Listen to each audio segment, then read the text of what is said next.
So today was the kickoff of the anti-Democratic Party convention, and true to form, the backstabbing Democrats, I wouldn't even call them Democrats, the ones who have hijacked the party and are now in control of it, have done their thing and lied to us once again. You remember about a week or so ago, they announced that they were going to put Hillary's name into nomination at the convention and that we would have a roll call vote. And so today we find out that, yeah, her name will be put into nomination, but a roll call vote, no, it's not going to happen. At least not a meaningful one. Apparently they're going to start the roll call without going in alphabetical order of the states and then abruptly stop the call. The word is that they'll get to New York. Hillary will cast her vote for the Messiah and then graciously stand up and say, you know what, this has been wonderful. Thank you all, those of you who have already had the chance to vote, those few states that did get to vote. But let's pack it up and throw our total support to the pre-chosen one. And she said she won't tell the delegates who to vote for, but at that point it really doesn't matter. The DNC has made sure that they wouldn't really get a chance to, the ones that want to vote for her aren't really going to have an opportunity to do so. So yeah, there's the democracy that we all have come to know and love in full action. This, of course, is being done so as not to embarrass the chosen one. I mean, we certainly don't want to go on national TV with everyone watching and say, talk about his glorious journey and his triumphant bid for the nomination and then tick off all those wonderful states that he won and, well, let's see, he won Iowa, and he won Illinois, and he won New York. Oops, no, well, he won California. No, well, he won Florida. Wait a minute. Well, he he tied for Texas at least. We don't want anything that embarrasses him or anything, that makes the quote-unquote winner seem like the biggest loser that we've put forth, so. And speaking of losers, if you had seen Howard Dean or Nancy Pelosi come out there, Howard Dean kicked off the festivities. That was early in the day, so the hall there was barely anyone in it. I doubt they would have given him many applause if there had been, so at least he had an excuse as to why nobody was cheering him. But he came on and went off pretty quickly, and then later in the evening, Miss Nancy sashayed out there chewing her cud or a piece of gum or something. I don't know what she had in her mouth, but she could have at least spit it out before she came out there. Like, classy there, Nancy. But she had a little video montage to herself, a tribute, and talking about her rise to power and, oh, it's so wonderful, I'm the first woman Speaker of the House. Lucky me! And,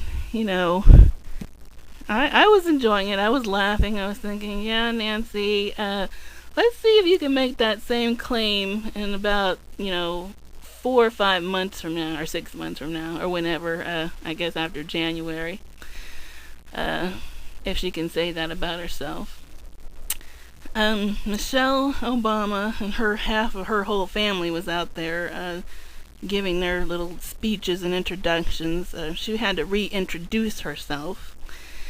Her speech was kind of like a symbol of this whole day's worth of coverage, which was boring as hell. She didn't say anything. Well, let me retract that. It was funny because, of course, actually something she did say, if you know something about her, it was kind of ridiculous. She had like a checklist of hypocrisy that she spewed, such as she said, well, Barack and I, we've learned that you don't get anywhere in this life without hard work and dedication. And I thought, Yeah, so this is coming from the woman who admitted she didn't have the grades to get into Harvard Law, and yet she did. The man who admitted that the only reason he got into the Senate is because of his skin color, which is the thing that got him noticed. Who's been running from one office to the next without doing anything once achieving that, but to run for the next highest office. So, yeah, that covers hard work and dedication. And then she went into, and we learned that when you make a promise, you keep a promise, and you don't lie. And I thought, okay, well then that covers his backtrack on FISA, on public financing. I suppose you could throw with lobbyists in there because, he used to take lobbyist money, although he's saying now he's against it, although he still is taking it. It's just coming in individual doses instead of bundled all at once. And then she said, and we also learned that, you treat people with respect, even if you don't know them and even if you don't agree with them. And so I thought, okay, well then that covers smearing a former president and first lady and senator as racist. That means suppressing any kind of dissenting voices, not allowing any fair questions about your associations or your record or whatever. So I was like, check, and check on that list. And then a bit later in the speech, right near the end, she said something I thought was over the top. She said she was thinking about her daughters and about tucking them in at night, and she thought, I just think of the day that they'll be grown up and they'll have children of their own. And I thought, yeah, unless Obama gets his wish and that they don't get punished with a baby, with his support of infanticide. So, yeah, all around, I think it was a speech worthy of Michelle. The rest of the coverage I noticed, did you see or hear how many times the Puma movement was mentioned on all the networks? I was like, dang, they are really letting themselves be known there.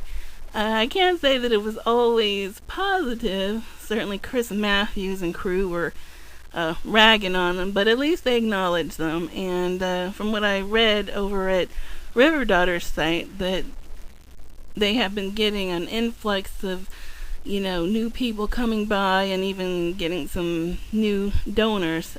So, they're getting their thing done. So go Puma! Woo! And so that's the first day's coverage.